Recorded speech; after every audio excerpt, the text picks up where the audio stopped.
hello. We're online, and so are you.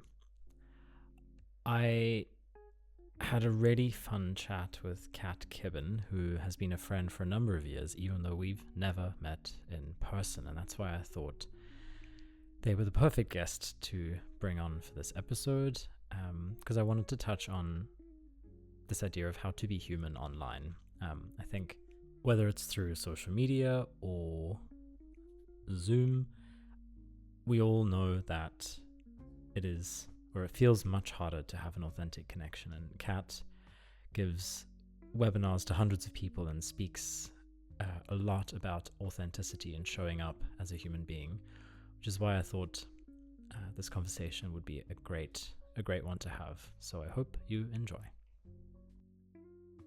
You know, I remember one time someone asked me many years ago, do you think that moving that much impacted your ability to have long-term relationships?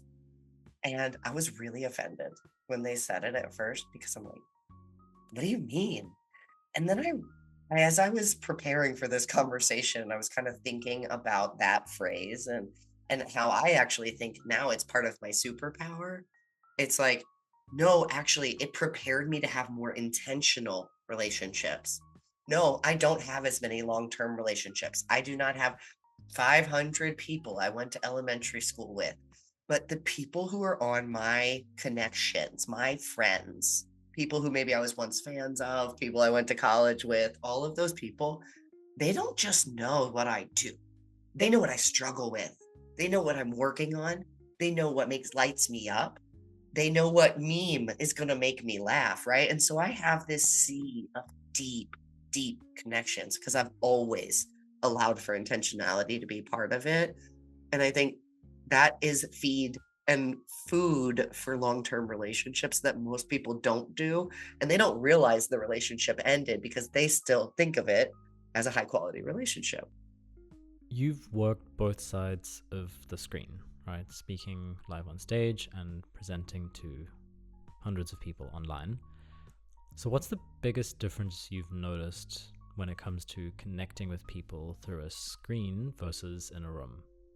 Yeah, I think the online portion is hard because you have to be more intentional about how you get people to engage with you. So if I'm in front of a crowd and I crack a joke, they laugh.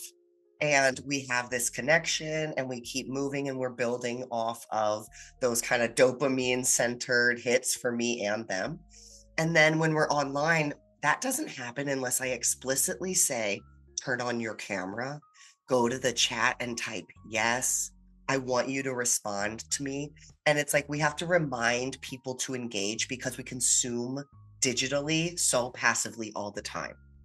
Right, and that paired with the fact that words on a screen are very abstract, and being a person in a webinar full of people is quite a distanced experience. That makes total sense. But I'm curious then, do you have a thing you do that instantly makes an online interaction feel more human and relatable again? I think for me, a lot of times it's about just being really upfront about the humanity of like what I would call like the human statistics of my life. And so I think if we went back to my transcripts and looked at all my conversations with people one on one, each of them begin with a very human part. I don't do the whole like, it's so nice to meet you. How's your week going? Are you like, I'm one of those people, and you know this. I just jump right in and I'll tell you exactly what's happening. I'm so sorry. My dogs are barking. I've had a chaotic day. And then I'm talking about the dogs and all of that. And I think, I don't know that I did that intentionally, but when you asked me, that's the part that came up is like, I never pretend that there's something happening between us that excludes what's happening in my real life. I get the sense that what you're describing isn't just about communication, it's about presence, right? Like, it's not just another meeting, or it's not just sending a quick text. It's sort of treating that interaction, whether it's a message or a call, with the same focus that you'd give someone sitting across from you if you were to meet them for coffee. I I think you're hitting on what I think is like the most valuable thing we have right now that doesn't deteriorate ever, which is attention. Like that's the first step of deep connection with anyone. That's the first step of discovery. That's the first step of innovation. Like, I can't think of anything that thrives without attention first. And I think when it comes to like a text or whatever, right? It's like, I'm going to send you that text because I was thinking of you. I want to share that attention moment. And the same thing goes for the calls. Like, I'm the person who has to close every single window. I don't have email going. You're not going to hear the ding. You know what I mean? Like, or I really try not to, because I know that that is not going to help either of us feel like what you described, that coffee shop experience of having a deep conversation with someone you care about. If attention is at the heart of connection, I'm really keen to dive a little bit into how you define authenticity. But when it comes to attention, I think something which I thought about while you were talking is that the quality of attention and the amount of attention I'm able to give someone is very dependent on how much time I've already spent online, right? Like after a full day at my computer, a message saying let's grab a coffee feels like a refreshing use of my attention, and I can give that. But a quick call or a quick Zoom call, even if it's a personal one, still feels exhausting, and I feel like I would really struggle to show up for that. You know, I heard earlier this week, and I can't remember the source, but they said, authentic, vulnerable, it's really abused in the cycle of leadership and how we talk about it. And they said it's really just code for being available. And I think the second layer of that, because I think people hear available and they think, oh, that means all the time, anytime you can text me. And I lived that life for a solid 15 years, and it's so bad for you. I am hyper vigilant about my availability, and it is hyper limited for a reason. I have different types of meetings. I only have specific availability for different types of meetings, right? And if that means that I don't talk to someone for 6 weeks, I personally just believe that's the nature of the like flow of our conversation. Because if we can't make time for a call, we're probably not going to make time for whatever next step either until we get there. And that urgency is so not real with conversations. And I think that's the contrast, is people think urgency is the opposite of authenticity. It's the opposite of vulnerability, and it's just not, but we pair them too often. Talk to me about what having different kinds of availability looks like. Like, what does that look like in practice? How do you decide when you're mentally and emotionally available? How do you communicate that to others? Yeah. So background here is that I'm a very analytical marketer. That's where I would call like my education in business came from, is working on marketing teams where they were very, very analytical. So I don't do anything without testing, and my schedule is one of those things. So for the last 8 years, while I've been running this business, I run schedule optimization runs, and that sounds nerdy as hell. But you know what it does is it gives me space to create in the spaces in which I am most available to create. So I write. That's kind of the main deliverable that I create every single week. I produce 2 full articles every single week and a newsletter for each one. And.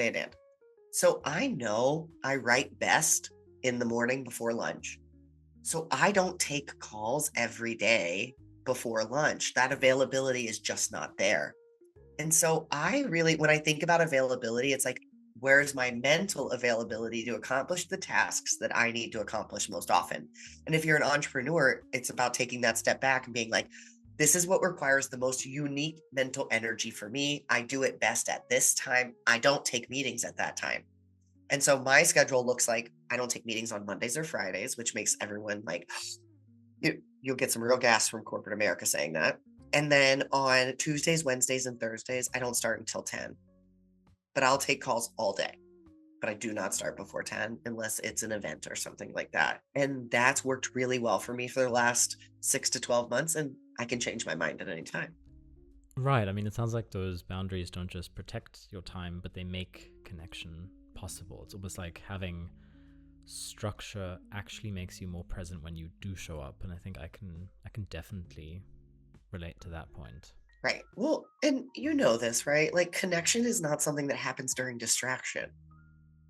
And if I'm thinking about all the things I should be doing, air quotes around should, or at least my mind has oriented myself to those shoulds instead of I should be highly available for this call because I booked it, right? I don't, I just feel like that's not a good grounds for connection. It's not good grounds for building trust and all of those things that we actually need to be able to build relationships, whether that's just a friendship or a business relationship. Okay, maybe slight little detour for a hot second. What do you do when you feel like a connection with a human being online is starting to drift? Like when someone feels disconnected, I think that's something we all can sense on a visceral level. But how do you bring the energy back or ground that moment again? I have plenty of those calls, right? Because a chunk of my business is working with technology vendors, and there's a percentage of all those people who just want to tell you what their value is. They don't want to listen to you, they don't want to be connected to you. And I find that if I just ask a lot of questions, it kind of changes the energy, even if it doesn't necessarily kick the funk of the disconnection, but I think that it gets us in a different move. And frankly, it's probably a really good exercise for my brain too. That even if I'm not feeling deeply connected, what kind of high quality questions can I ask to learn from them? Because we wouldn't be on the phone if there was nothing that connected the two of us. And I think a lot of times that's part of the game, right? So if I told you this 3 years ago, I wouldn't have said any of this because I think that I felt like calls were monotony and they were just like business BS. And that's what you have to do. So check, check, check. And today, I think I just have a different perspective on my life, which is I believe that the closer I am to being 100% connected to the present, not worried about tomorrow, not worried about the past, but just 100% available, I actually like my life a lot more. And the consequence of that, and I think why everyone says this is the most important part of living a long life and longevity and blue zones and all of that is because it allows me to feel connected to other people and not like I'm sitting in a room working behind a screen with a bunch of bytes and bits for 8 hours a day. It's funny hearing you say that last bit because I think I've felt that on a pronounced level in the last year because I've been away from where my core friend group is for about a year, and so our connection has been almost 100% online. And I think the thing that's really worked for us is to just acknowledge the digital fatigue quite head on, and that it is harder to connect online than it is in person. I mean, there's numerous times where we had a call scheduled and we just said we don't feel like any more screen time, and so we've moved it. But I think acknowledging that has been, yeah, weirdly, almost ironically, another way to connect on some level. Right. Well, and you and your friends, right? You have a societal norm that you've experienced together in life at some point, whether it was a solely digital connection or growing up in the same area or all of these pieces.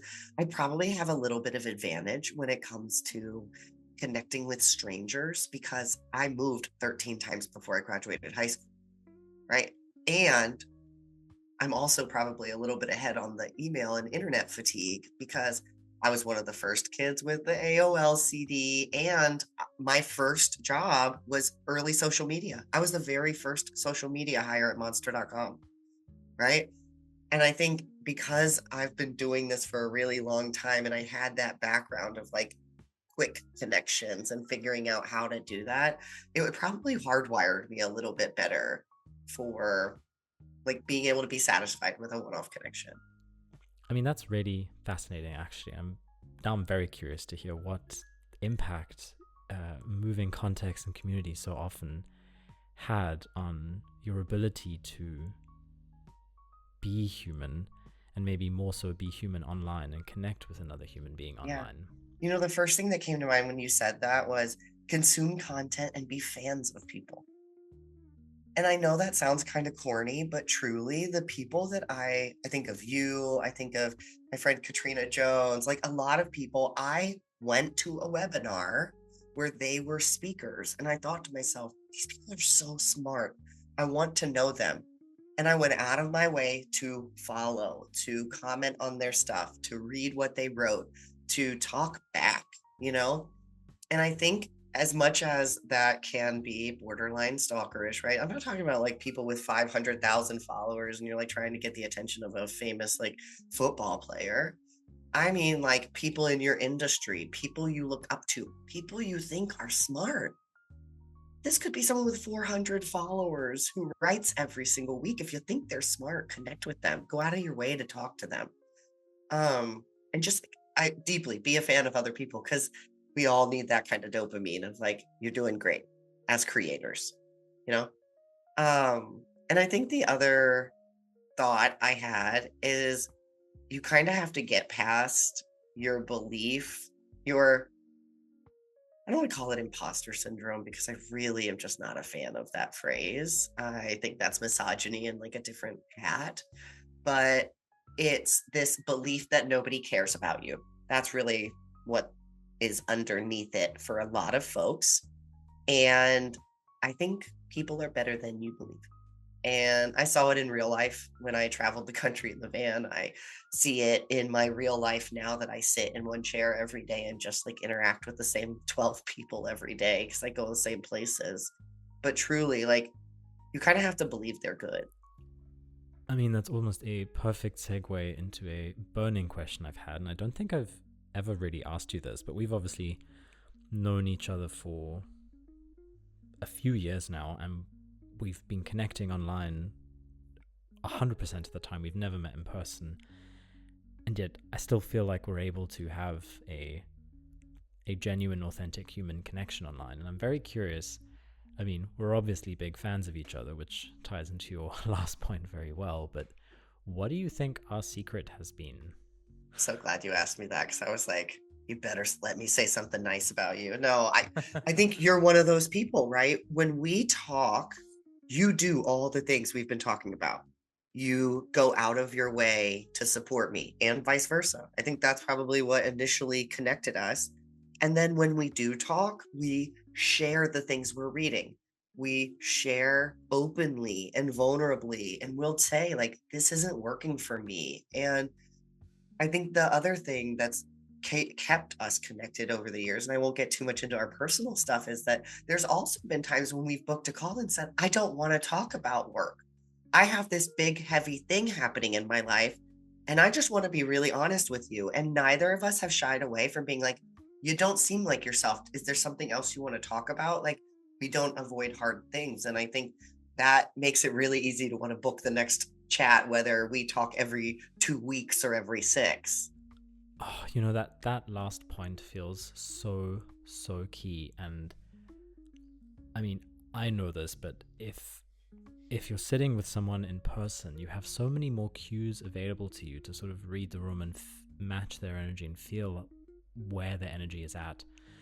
When it's online, you only have a tiny little window into that person's life at that moment in time, and being online sometimes means being way more direct than feels comfortable. I mean, actually checking in on the things you notice and not trying to be a mind reader, but making the stuff that being online hides, whether it's behind a text message or behind a Zoom screen, but checking in on what you notice and saying, hey, you seem off today. Like, that honesty feels like it matters so much more when it happens, when interactions are happening online. Yeah, well, and it goes all the way back to the speaking, right? That we talked about at the very beginning. When I notice they're not engaging, when I notice I'm not getting anything, I will do that same level of discomfort. So I've been known to stop a presentation and say, type yes if you are paying attention right now, and I'll wait. They say the whole like count to 7 and leave the silence. Oh boy, I've waited way longer than 7. Like that's the reality. And most of the time, though, I think leaders know to expect that, but they have no idea how to deal with it. And that puts such like a thin line between authenticity. Cause you know what people do when it's quiet? You know what? We can just wrap up. And that's not necessary, right? You're not addressing what's in the room. And even if you don't know, you have to address it.